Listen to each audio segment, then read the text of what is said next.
Welcome, everyone. I'm going to start with what they say you should never do in a conference talk and apologise first, yeah? And the reason I want to apologise is I've changed the title very slightly, if you notice. Initially, I put some open source projects I was working on in the title, and I've done the presentation a few times, and I got feedback that a more general overview would be more appropriate. So I am going to mention a few open source projects I work on. This is going to be a higher level look at cloud native comms. Yeah, things like API gateway, service mesh, all the popular buzzwords, a bit of Kubernetes thrown in the mix, that kind of thing.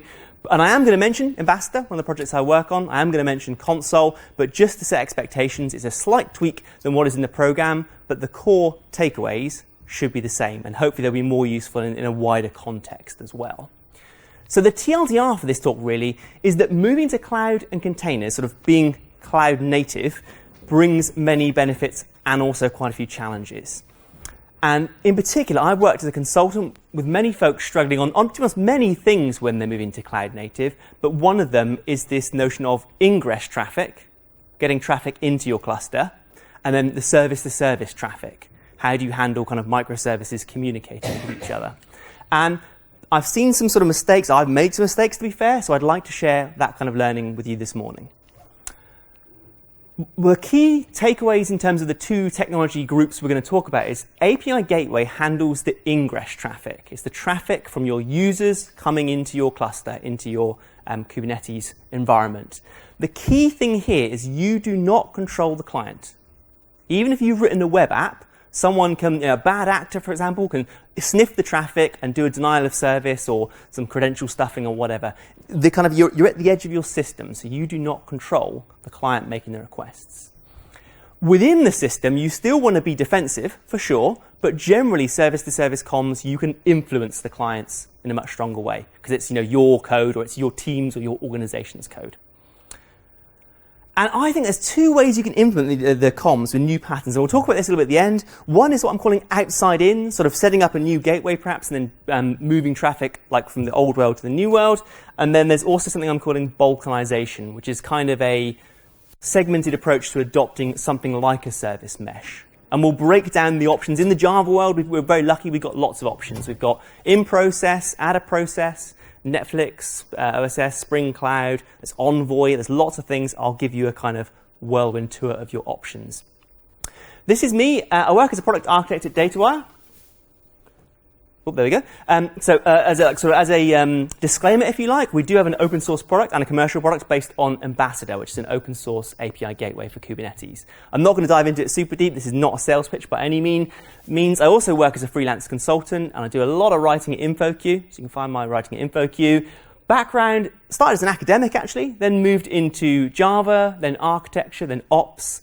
I like learning is one of the things, so I like doing many things. Super lucky, last year myself and Abraham and Prez, my buddy here, we put out this book, Continuous Delivery in Java. I've learned so much from books over the years. I was super happy to give back to the community and share my sort of knowledge, or share our knowledge, I should say. So appreciate your feedback. If you've got time to have a look at that, that'll be very much appreciated.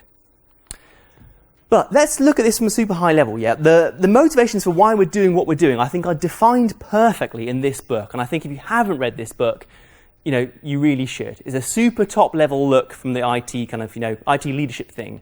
And Nicole's done fantastic work with the state of DevOps reports, lots of surveys looking at the industry. And there are 4 factors that are correlated with high performing organizations. If you can minimize your lead time, increase your deployment frequency, minimize your mean time to restore, and minimize your change fail percentage, that it's correlated with good performance, making more money, happier customers. This is super high level stuff, but I work with a lot of tech leaders that say to me, we're going to the cloud, we're adopting microservices, we're doing all these things because I want to go faster and I don't want to fall over, don't want to get breached in terms of security, and if we do have a problem, I want to find it fast. Now, I think in my journey, right from junior Java developer all the way through, one of the key lessons that's really helped me is always understanding the top level motivations for doing what we're doing. If that gets lost sometimes, you can be bringing in service mesh for no real reason. Why are you using Docker? Why are you using Kubernetes? Everyone else is. These aren't really great reasons, yeah? So always look at the motivations. We're trying to go fast. I've done a whole bunch of talks on continuous delivery, which kind of falls into this kind of thing as well. But In the space of kind of the communications we're looking at today, I've worked with a lot of folks that are trying to take these kind of quite crufty old Java apps and move them into the new world. They're moving them into cloud, moving into Kubernetes. They may be decomposing these apps. And the reason they're doing that is they want to decouple the apps from the infrastructure, take advantage of cloud services, AI services, streaming services, that kind of thing. They're looking to retire old systems. I had one consulting gig where they were literally having to buy their blades, their server racks, on eBay because the manufacturer had stopped making them. They were like, we need to get off this hardware quick, which makes total sense. And it's about reducing operational burden. By going to cloud, by going to Kubernetes, you're trading off some of the control and flexibility for other people maintaining things for you. And that's a trade-off. Like all of us as technical leaders in the room, we need to weigh that off, whether it's a good thing, whether it's a bad thing, what we need to do to work with the code. Now, what comes along with that modernization? Microservices. Hat tip to Sam, buddy of mine, as in Sam has driven this fantastic books. He's got a new one coming out, Monolith Microservices. There's a lot of hype around microservices, but the decomposition, the modularity, is a good thing. Even from the 1970s, David Parnas talked about modules. Our latest incantation of modules, and I'm not talking Java modules, I'm talking modules in general here, is microservices. Hard network boundary with a business-focused bounded context. Lots of other stuff comes along with cloud, with app modernization. Cloud, containers, Kubernetes. And hopefully you can read this here. This is a fantastic deal that I bumped into the other day. And I thought I've definitely sat in a few meetings where the pointy-haired bosses are just going, service mesh. Get some service mesh. Get some cloud. Get some Kubernetes. They're all good things, but they all come with a cost. So if you're trying to modernize your apps, you're trying to, say, move your Java apps to Kubernetes, you're trying to decompose them, it's not going to be an overnight thing. You're going to want, you're going to want to be routing user traffic to the old world and the new world. You're going to be wanting your internal apps, as you're breaking them down into microservices, to be able to find each other and communicate in order to fulfill a business need. And really, it's users making requests. You might be going to say something like Kubernetes. You've still got some, say, bare metal, some VMs.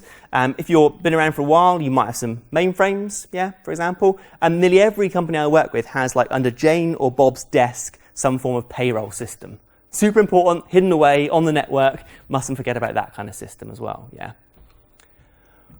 What we're trying to do is when the users make a request, we want to be able to route the request to the appropriate service, and from that service to other services to fulfill their request. So if you think about user, I'm just using 2 open source projects I'm working on, but if a user makes a request against the API gateway, the gateway needs to be able to look up to something like Consul, something like Zookeeper, some kind of key value mechanism that says where, based on the request coming in, should I route this request to in my system here? Which endpoint matches which service? And once I'm in there, probably if I'm doing microservices, I'm going to need to continue routing to other services too. I recommend minimizing your call chain because more hops takes more time and more things can go wrong, for example. But this is the reality of a situation in many places I've worked in. If you look at the API gateway, this is kind of your front door of your system.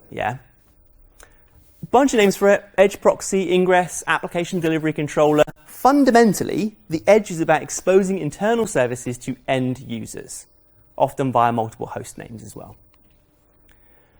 It should encapsulate the back ends. Your users do not care and probably should not know whether their request is being served by a VM or by Kubernetes or via serverless or whatever. And it's focused on managing what we call ingress or north-south traffic. In the kind of traditional days, we used to do network diagrams with the user at the top, data center at the bottom. North-south traffic is traffic from user to cluster, and we say east-west traffic is the traffic flowing around in your data center. So you hear this word bounded around quite a lot. The key thing, as I mentioned up front, you do not control the client here. The client, it can be a bad actor, it can be something going wrong. It's just basically, this is where your users touch your system. So you want to release like functionality, maybe do some kind of canarying, some kind of experimentation, and you want to make sure the edge is secure. Those are the 2 key things. And exactly from this, my 2 things I say with an API gateway: you want to optimize for self-service developer access. So you can configure, when new endpoints are being released and experimentation, and you want to look at security too. For self-service routing, Things like routing from the old world to the new world, splitting, canarying, so doing experiments where you're rolling out a new piece of functionality to 1% of your users and looking for if you're getting good metrics, good business metrics and good operational metrics. The one good thing with a lot of cloud systems, things like Kubernetes, is it very much forces us to think about deployment and release separately. And that's a really good thing. I can deploy multiple versions of my app, but I control the release. Back in the Java, in your classic monolithic days, the deploy and the release was pretty much the same thing, yeah? I deployed my monolithic app into, Oracle server, and as I did that, it literally went live. Whereas the beauty of Kubernetes, things like that, I can run two services and I can control the edge of the system. 1% of traffic's going here, or maybe my test users are going to this new service, and I can monitor it, I can observe it, and the rest of the traffic is still going to my existing service. This separation of deployment and release is very, very powerful. You can totally do it with any technology, but I found it's much easier with microservices with cloud. Oh, I've jumped ahead. That was my next point. So there's a whole bunch of things in this space you can Google for if you like. A lot of people are, or not a lot, but the more innovative type folks are looking at, say, dark launching. The rest of us probably, like canarying's where we should start, these kind of things, have a look at that. But there's a bunch of techniques you can do to make releasing functionality a bit more controllable. From a security perspective, the edge is where you want to do end-user authentication and authorization.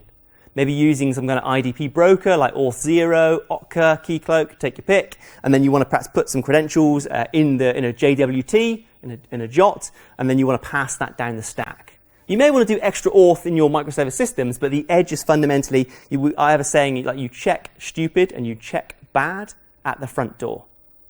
You definitely want to have multiple defense in depth, multiple checks in your systems, but getting credentials from an IDP is definitely a good place to do that at the start, at the start of the journey. Yeah. Things like TLS termination and minimum TLS version are super important at the edge. Yeah. Things like rate limiting. People are constantly knocking at your door quite loudly. You want to. Part of the security thing is not just authentication and authorization; it's stopping people kicking down your front door. This is really important. Things like web application firewalls, WAF, DDoS protection, you want to make sure the gateway supports that kind of thing. Yeah. In terms of options, you've got a gamut of options out there. Hands up, I work on Ambassador, open source gateway. There's a couple of other Envoy-powered gateways. There's the classic sort of full API lifecycle management options like Apogee and 3Scale. A whole bunch of work in Kong and Nginx. They're kind of perhaps in the middle of the hardcore API management. That these are perhaps a little bit less rich, but perhaps easier to use. And probably this is even further down the scale. There's not really much API management in here, but they're operationally easier to set up and run. And of course, in the Java world, very popular, particularly I found with organizations where the development team is much stronger than the ops team, there's things like Spring Cloud Gateway and Netflix Zool 1 and 2. Yeah, bump into Zool a lot in Java projects, to be honest. So there are all these options. These tend to be more dedicated teams running them, operation teams, probably platform teams over here, and this tends to be Java developers over here. Yeah, they're all valid options. I'm putting it out there. Yeah, you have to know your requirements, understand the various strengths and weaknesses, and make the appropriate trade-offs. That's the key thing. Yeah. Some thought points for you here. So I see a bunch of folks going for, say, Java-based. And this ranges from literally people building their own gateway, which, to be honest, I do say don't do that unless you can really help it. It tends to have low performance. If you're literally coding your own gateway, you're responsible for all the kind of extra functionality. If you're not careful, if you're building your own gateway, you almost have a team responsible for this gateway. And in terms of business value, a gateway doesn't add much value. Yeah, there's commodity options, open source or commercial, which you can pull in, and then that team who was maintaining a gateway can be adding business value to your users, which is much better. Yeah, in my general recommendation. So be careful if you're going for a Java API gateway. Be careful building your own. There is other options. I mentioned Spring Cloud Gateway and Zool. The latest incantations are based on Netty, which the performance is really good. Some of the older implementations, the performance is not so good with some of these gateways. The biggest problem I've seen with a Java-based gateway is coupling and cohesion. Two classic things with architecture in general. Like all the things I do tend to boil back to cohesion and coupling. The danger is when you've got the Java hammer, everything looks like a nail. Yeah? And if you code your infrastructure in Java, I find that the functionality, the business functionality, bleeds across the infrastructure and the app. I have seen some really crazy filters in Zool, for example, Zool Edge Gateway. You can put dynamic filters in, like you can with normal Java filters, that do stuff to the request and response. But I've seen people do database lookups there. I've seen people try and render HTML there. I've seen a bunch of craziness that when we come to like try and understand the app, you're looking at, say, a user making a request, and you know what business functionality is delivered, but it's spread out throughout the app. There's some logic in the gateway, there's some logic in the middle tier, there's some logic in the database, and it's just a nightmare to try and understand and refactor that kind of thing. So my biggest warning, if you are looking to build your own or adopt a Java-based gateway, it's a viable option, but be very careful about the functionality you put into it. Yeah? I found with something like more traditional gateway, something like Nginx, or a cloud-native gateway, something like Ambassador, it's a clearer separation of concerns. Yeah? And again, I'm not saying that's like, it's all a trade-off, but I found this is made for some easier conversations. Oh, we need to do some authentication. There's an off-the-shelf plugin for both these options. I just integrate with Auth0. Here, teams are like, well, I can just write an integration. Oh, it'll take me a week, and it takes a month. And then there's maintenance on top. Yeah. So be really careful about your allocation of people and resources and time, these things. So other things to watch for. I found the biggest thing with traditional API gateways is configuration.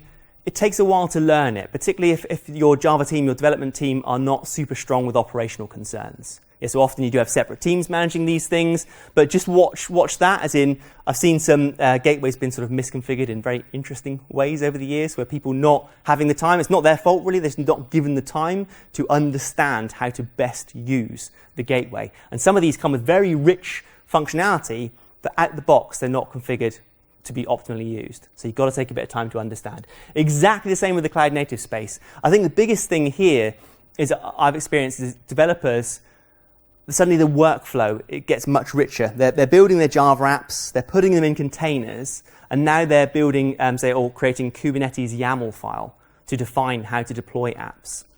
And now that you're asking them to also define how the edge routes traffic to their apps. It can be a lot.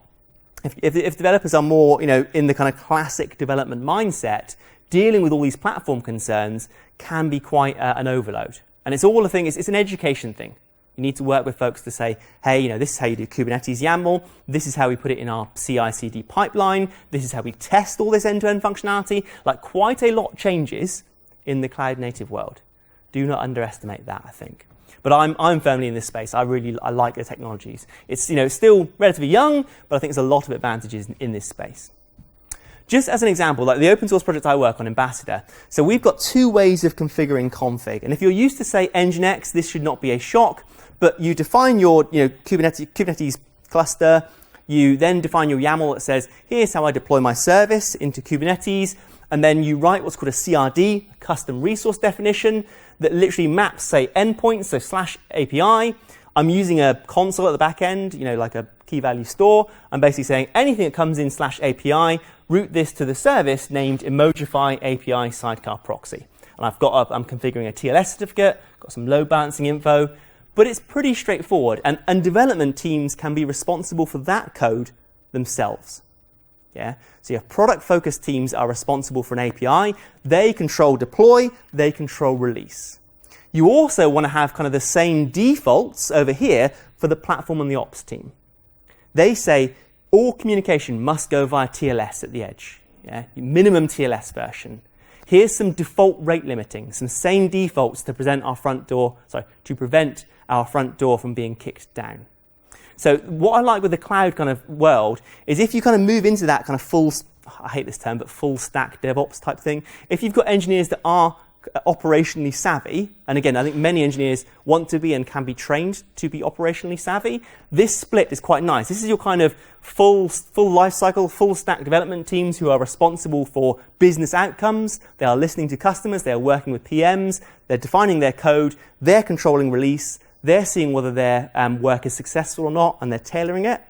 And you've got platform teams that are looking for the bigger picture. Are we secure? Have I got my rate limiting configured? And I like this kind of and not just Ambassador, other products do this as well, but I like this kind of split in the cloud world of saying your developers can control release, but we want sensible defaults for security and platform controls as well. Oh, another arrow there.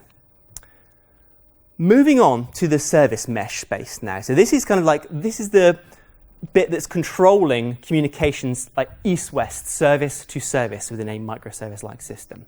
And service mesh, you say, is a super hyped buzzword, yeah. At the moment, Cesar, I was at Cloud Native a couple of weeks ago, and there's a great tweet here that says, in 2014, we must adopt microservices to solve all our problems. In 2016, we must adopt Docker to solve all our problems. In 2018, we must adopt Kubernetes to solve all our problems. And now we're saying in 2019, we must adopt service mesh to solve all our problems. Yeah, I've totally seen this kind of thing. I've been part of it, dare I say. I got properly swept up in the Docker hype.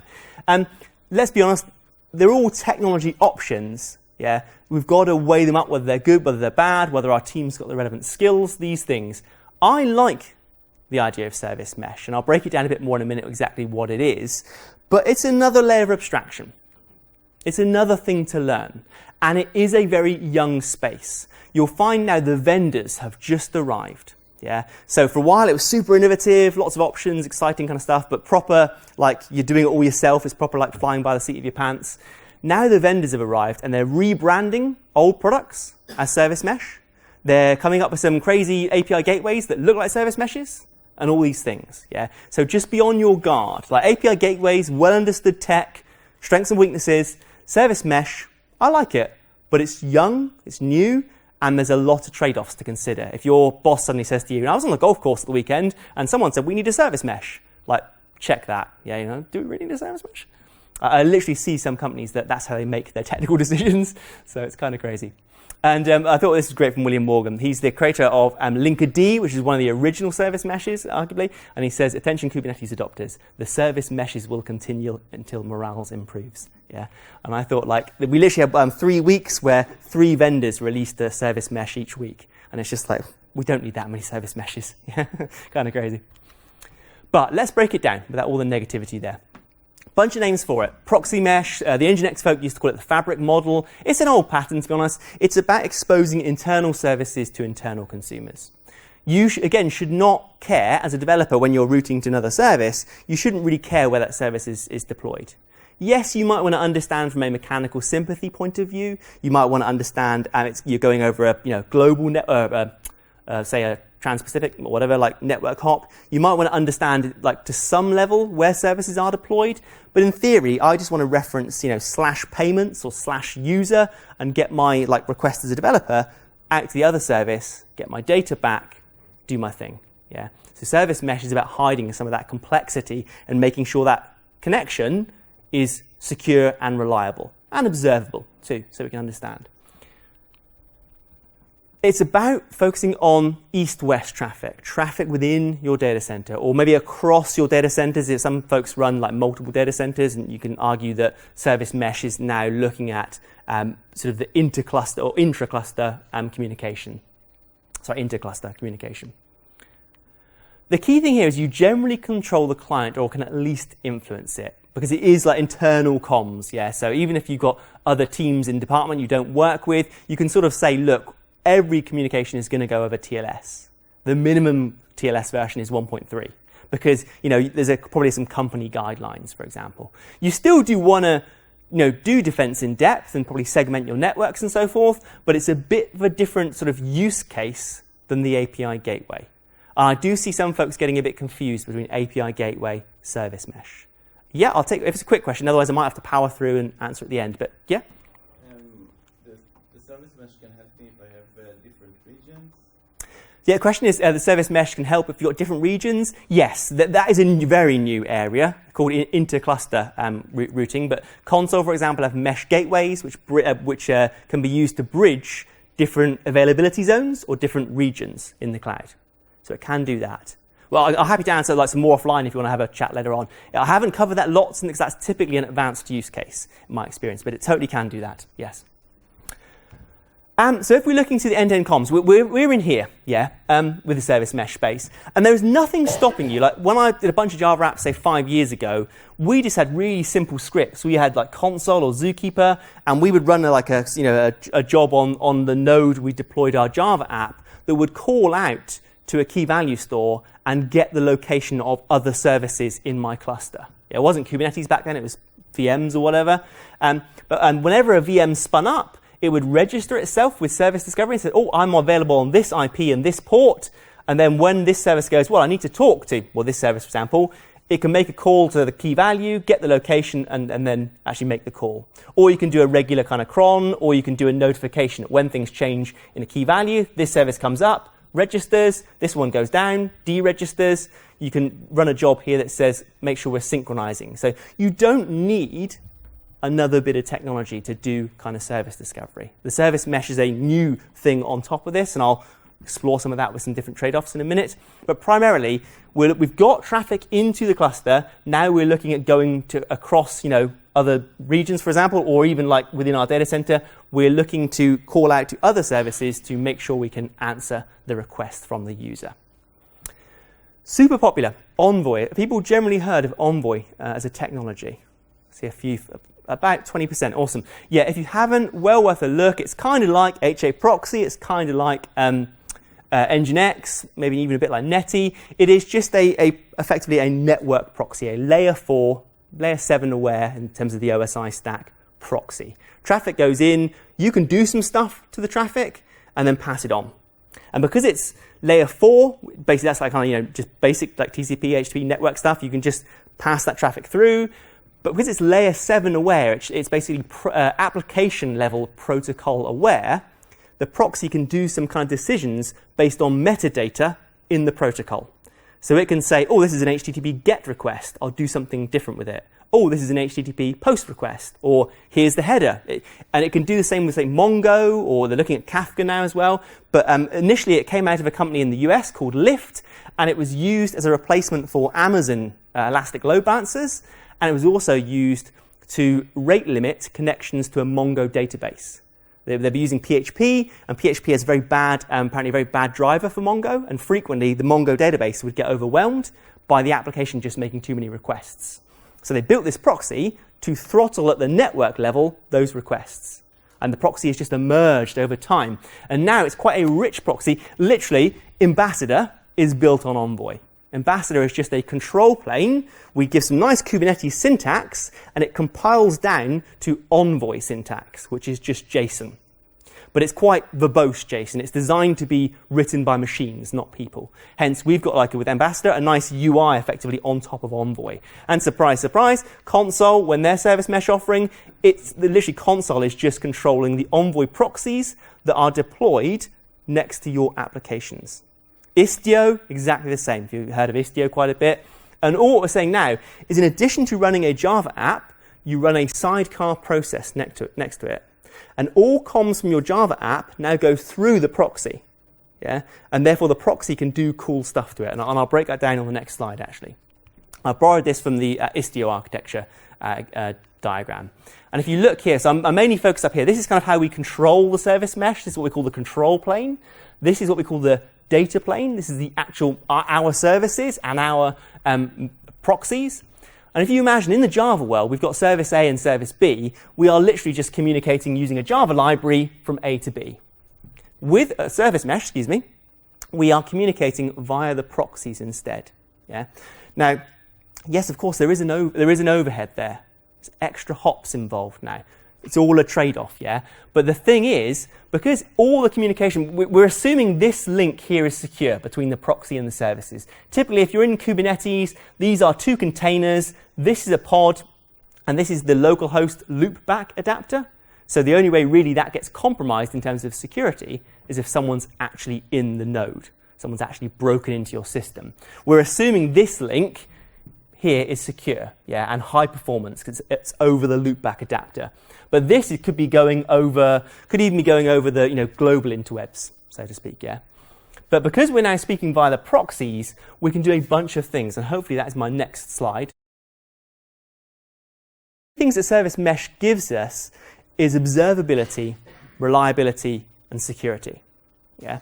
And the interesting thing compared to the Java world, you can totally do all this stuff in Java, but if you've got a polyglot stack, if you've got some .NET in the mix, you've got some Python in the mix, increasingly I find Java shops have at least got JavaScript and Python in these days. JavaScript for prototyping stuff super fast, Python often with machine learning type stuff like scikit-learn, and now if you're trying to do this kind of stuff, you're trying to observe your communications, you're trying to make things more reliable, and you're doing security, you have like 3 different libraries. You have the Java library doing all this stuff, you have the Python library doing all this stuff, and the JavaScript library doing all this stuff.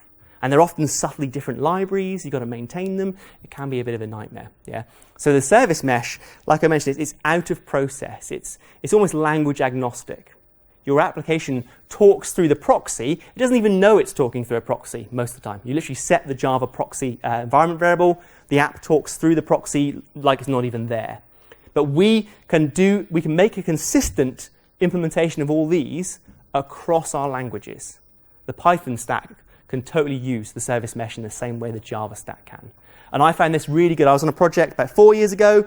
We had Java, Go, and Ruby. It was a Ruby on Rails monolith migrating to Java and Go. And we were using Hystrix, a very popular open source circuit breaker.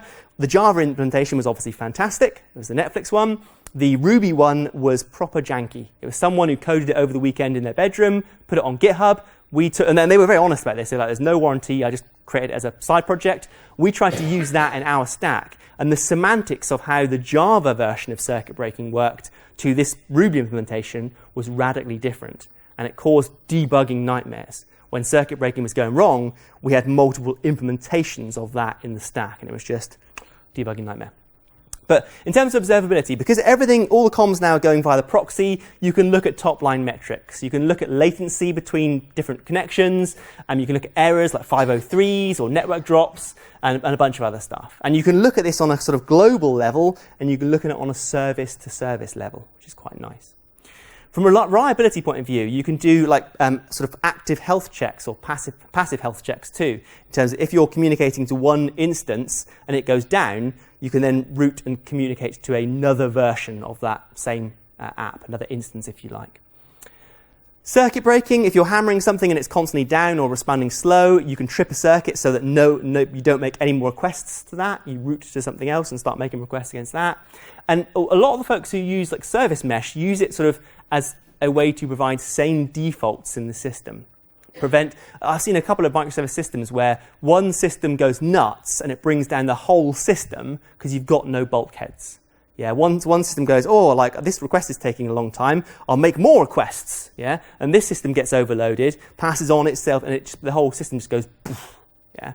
So you can totally implement all this in Java, but the Service Mesh kind of brings it out of process and makes it somewhat easier to orchestrate. You can balkanize your system. So if one system goes nuts, starts making loads of requests, you can kind of constrain it. Yeah. Right. Let's.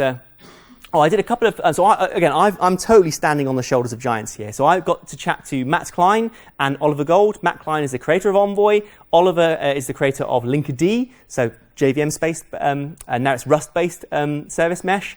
And I learned a bunch about the history of Service Mesh and the future of Service Mesh from these folks. So if you want to pop along to InfoQ, shameless plug, but I did some podcasts with these two people, and I learned a bunch about sort of. I also asked them, how do they see development changing in the future? Like, what's the new platform? Cloud, Kubernetes, serverless, whatever. And again, I learned a bunch from Matt and Oliver. So that just put it up there for your reference.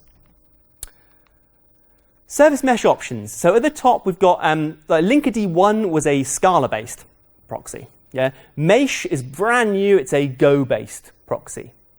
At the bottom, all these are based on Envoy. So Envoy is like almost the de facto proxy now, you can argue. App Mesh from AWS, Azure and Google are heavily invested in Envoy too. Traffic Director from Google and their Istio product, their managed Istio, uses Envoy too. Azure are coming along. Kong have released the Kong API Gateway, folks. They've released Kuma, which is a new service mesh a couple of weeks ago based on Envoy. Cilium is kind of in the mix. It's not a full service mesh, and it also uses Envoy, but it's a really interesting piece of tech, probably more focused on the security use case. But there's a bunch of things out there you can go and research and have a look. Let me just quickly check my timing. Lovely. So some decision points for you. So I've seen, I started, a few years ago when I first started adopting microservices, or we didn't call it back then, but it was kind of microservice-based system. We typically used a really simple service discovery. Yeah, we were using like scripts that sort of ran on a cron job or whatever, a very tight cron job that said, where is, if I want to reach the payment service, where is it in we were using Amazon, we were using VMs at the time, IP addresses, and as the service came up, it registered with Zookeeper, I think it was, and we would say on each box, every minute, run a cron job to say what services are where. And then when I wanted to make a call to the payment service, like I could look up, the payment service is at this IP, I'll make my request. The learning curve, it was super simple. You can do it in Java, like you can actually just do a code that looks up against like a Redis or a Zookeeper, like some kind of key value store. You can do it out-of-bound like we did it with like very simple cron jobs, things like that. Performance is super high because it's literally service to service talking. Yeah, nothing in the middle. My Java app is talking to my Java app. Super simple. If you want to implement like things like circuit breaking, you've got to do it yourself. Like I mentioned with the API gateway, it's all a trade-off, yeah. And always say to myself, like, am I adding value to the business the best way I can? Is me rebuilding a service mesh, is me rebuilding an API gateway the best way I can add value to our customers? Sometimes it is, sometimes it isn't, yeah. Cross-language support, yeah, if you run it out of process, again, you can have like Ruby apps that do the same kind of thing, that Ruby apps is looking up in the key value store and routing and so forth. I found the biggest pain point was actually running Zookeeper at the time.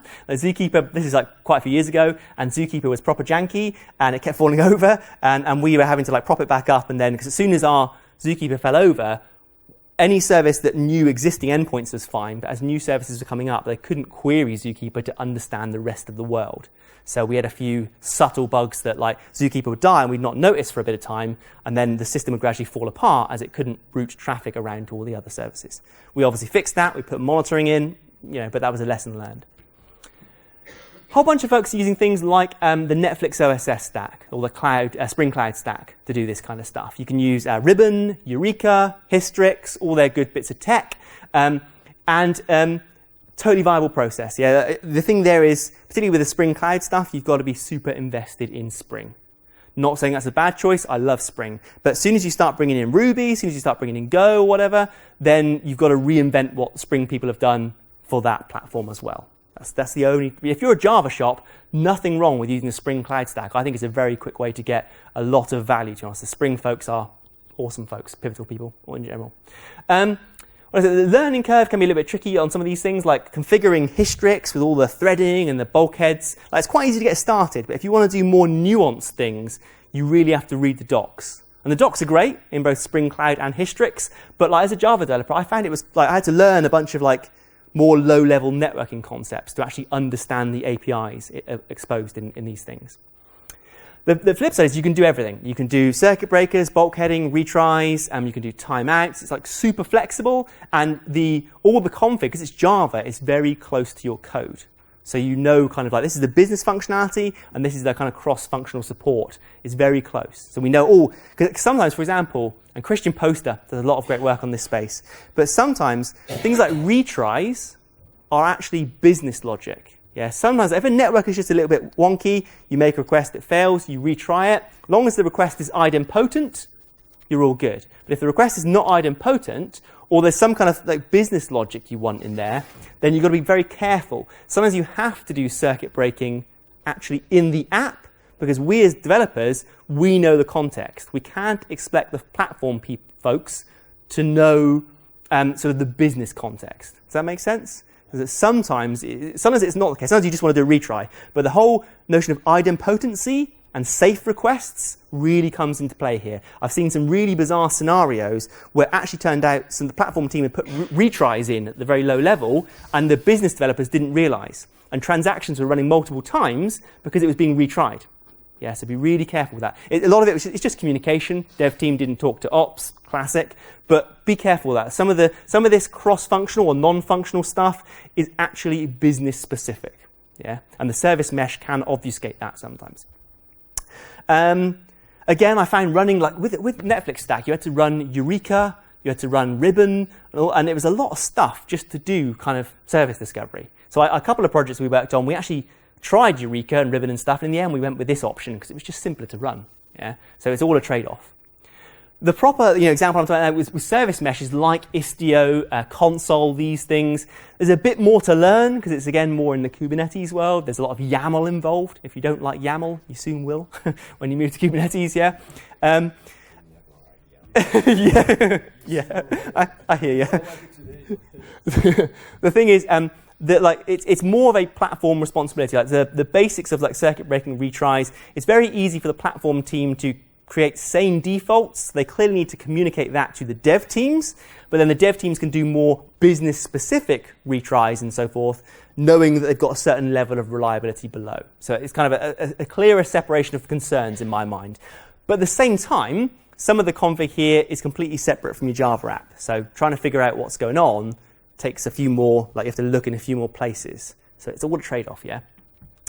The cross-language support is much better, obviously. You can run Istio console, it doesn't matter whether you're using Python, whether you're using Java, you're all using the same thing, which is quite nice, I thought. Installation and maintenance, though, super painful at the moment. I mentioned the full new service mesh space is very new. And for example, installing Istio, I worked with a bunch of customers that were trialing Istio for 6 months, a year, and the API was changing, it was hard to run. And I'm not trying to be too negative against Istio because I think the technology is actually very good. My personal opinion is that the Google marketing machine went a bit crazy on Istio and Service Mesh before it was fully baked. Even the 1.0 release of Istio was pretty wonky, if I'm honest. And I've heard many other people that I respect say the same thing, so it's not just my opinion. I think if you look around, other people are saying the same thing. So like the innovators, like some people were really looking to get a lot of benefit from this service mesh thing, but the cost was it took a long time to learn, a long time to install. Yeah, so you got to weigh these things up. Now, for example, Istio you can get as a managed offering in Google. You spin up your Kubernetes clusters in something called GKE, Google's Kubernetes engine. You can tick a box and you can get a managed Istio installed, a managed service mesh installed in the cluster like so. So again, it's all trade-offs, yeah. Just a couple of examples of consoles. I use Consul a lot. I do a lot of work with HashiCorp Stack. I love HashiCorp in general. Like the console kind of pivoted. It was like when I first worked with it, it was pretty much a key value store. And then it went to service discovery, and now it's gone to service mesh. And it's one of those products where genuinely I think it makes sense. Sometimes you get stuff that's rebranded, DevOps washed, we call it, or cloud washed. And it's just a product that they've kind of bolted an API on top and called it something different. But Consul genuinely has pivoted, and the actual product is based on firm computer science research, which I think is awesome. Consul now, like in Kubernetes, you can install it via a Helm chart, super easy to do. Same defaults, it enables TLS when it starts up, a bunch of other things. Like you can literally deploy the mesh with just a few lines of code. And then in your apps, again, it's all YAML and config stuff. It's literally one line to enable the mesh. Yeah, and apologies, a bit small. It says it's an annotation, console, hashicorp.com, connect, inject, true. And this basically looks at your app. It injects a container as part of the initialization of the pod that contains a ready configured envoy. Yeah, and then that configures your app now communicates through that proxy to access all other services. And you can put some extra metadata here. So here we're saying the protocol is actually going to be HTTP internally. And we can do what's called some upstreams. So we can actually expose ports so that my local Java app can just talk to localhost 8003, and that will automatically get routed to the Emojify face detect service. I can also then just route localhost 8005, and that will get routed to Emojify cache in this example.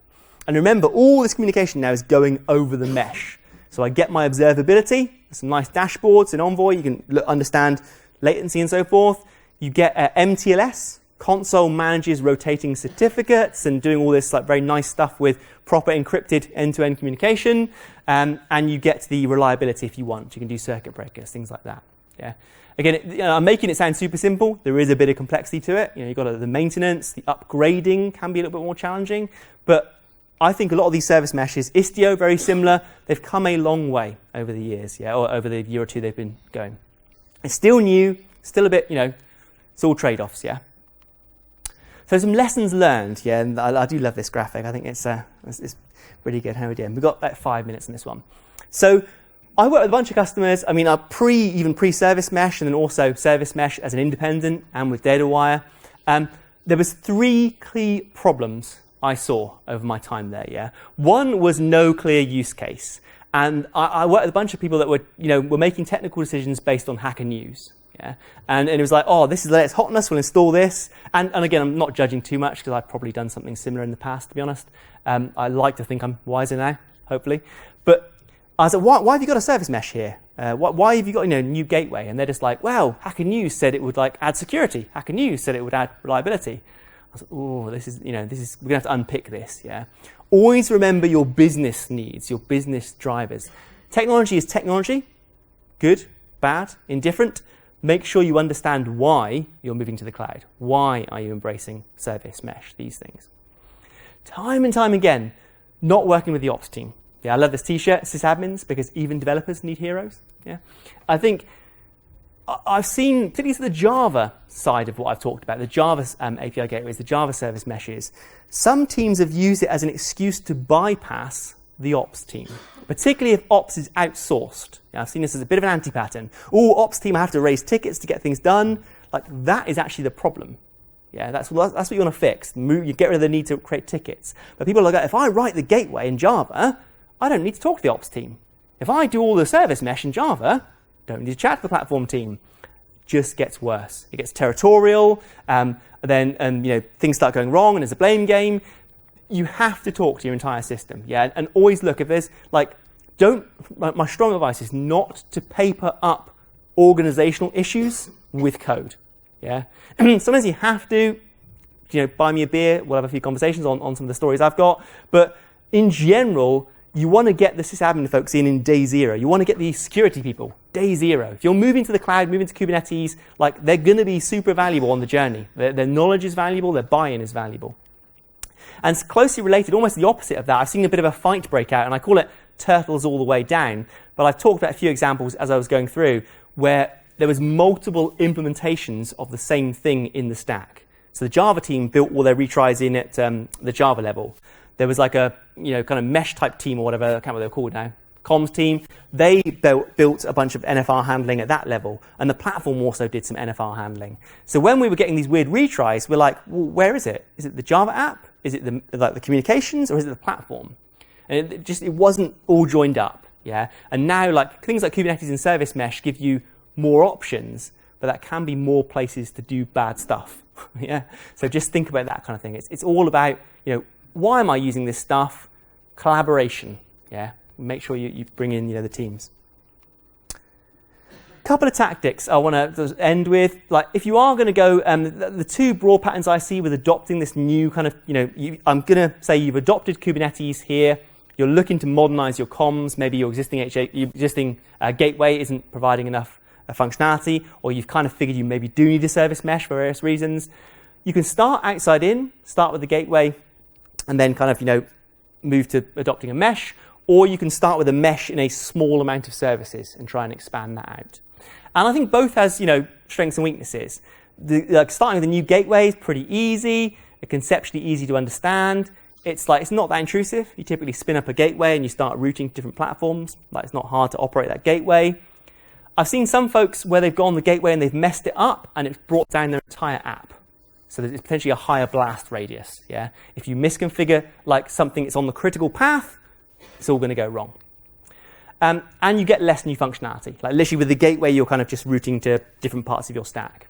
If you go all in on the mesh, there's potentially high value straight away. You get that mutual TLS, that secure transport, you get observability, you get some level of reliability. It is easy to deploy these things now in Kubernetes. Linkerd, Istio, Consul, like one line of YAML, pretty much, a Helm chart, will install the thing in Kubernetes. If you want to route to non-Kubernetes things, which is totally doable in particular in Consul, Istio is kind of cross-platform. Linkerd is not cross-platform. Linkerd is only Kubernetes. But Consul is cross-platform. It's a bit more challenging to run Consul out of Kubernetes. Totally doable. Ops team, I'm sure, will be fantastic at it. I've actually done it myself as well. A bit more nuanced. But if you're just trying to try this stuff with Kubernetes, it's pretty straightforward. To Jent's question, actually, you can support multi-cluster, multi-AZ, multi-region. I'd say this is very much beta functionality. It's a recognized use case, like it's probably more advanced use case, and nearly all the teams are working on some form of inter-cluster communication, joining up the kind of your different regions in your systems. It's operationally complex, though. It's another abstraction, another sort of layer in the stack. And if you try service mesh and then want to unwind it, it's quite hard to do. Yeah, I've seen some folks that adopted Istio, didn't get on with it for operational reasons. Then, as they were unwinding, they were having to put lots of more functionality back in their Java apps, because the mesh used to do a lot of other stuff for them. Mesh used to do discovery, mesh used to do reliability. Suddenly they're unwinding it and it got a bit painful. And the last one is expectation management. Like I said, the Google marketing machine, I think we're a bit zealous. And now the vendors are arriving, it's getting a little bit the same, like service mesh, like enterprise service buses, like queues, like cloud, like everything really. Once the vendors arrived, and I'm a vendor myself, so I know this is slightly ironic, but it's very easy to make claims that are not justified. Yeah, this will solve all your problems, and it won't, most likely. There is no silver bullet in IT. I think most of us, have been here a while. You totally recognize there is no silver bullet. Yeah.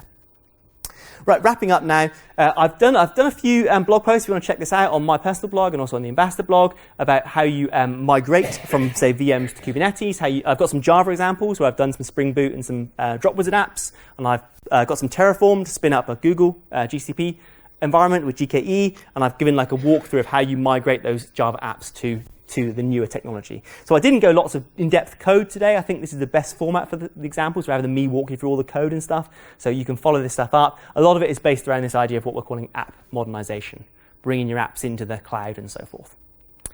If you do want to play around, there's a great example. So the HashiCorp folks use a platform called Instruct, a bit like Catacoders. It's like an in-browser platform. So if you just want to use, just want to play with stuff without installing anything on your laptop, you can spin up a Kubernetes cluster here. You can install Consul. You can install Ambassador. You can play around, get a feel for the workflows without doing anything on your local machine. Which I hat tip big time. Todd Riddell, Nick Jackson. Nick's London-based. You might see him around quite a lot. Eric Veld, based in Amsterdam. They've done a fantastic job here. There's a few other, the HashiCorp site is rich in resources. The Istio team, very good as well. But I've mainly used the HashiCorp stuff at the moment to learn about this thing. Right, we are almost over time now. So just wrapping up, it's pretty much what I said in the TLDRs, yeah? Moving to cloud and containers brings benefits, but one of the challenges is the communications. These dynamic platform, things coming up, things going down, a lot more services involved in the communication. API gateways is handling ingress traffic. If you start seeing vendors recommending deploying API gateways to handle your service-to-service comms, I'd shy away from that. I won't name the vendor, but there's one for a while who were claiming they had a service mesh, and it was really an API gateway put inside the cluster. I don't think that's right, personally. I think these are different use cases, different control planes. Yeah.